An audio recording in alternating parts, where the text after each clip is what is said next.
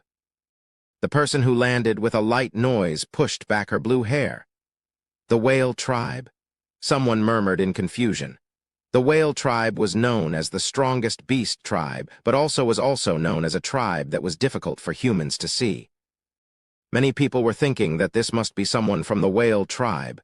The appearance of these unexpected guests had caused everyone to be silent. However, someone inside the tent started to speak. "Witira, long time no see." It was Cal Henetus, who walked out of the tent. The three whales were naturally Witira, Pazitin, and the killer whale, Archie. All three of them had arrived on land. Witira, who was in front, started to smile and greeted Cal back. "Long time no see indeed, young Master Cal." Cal nodded his head at her greeting and looked toward Alberu inside the tent. "I have invited the future queen of the whales as you instructed, Your Highness." Alberu and Cal's smiles became thicker as they looked toward each other. This meeting between the four kingdoms and one tribe could not help but go the way that Alberu and Cal wanted it to go.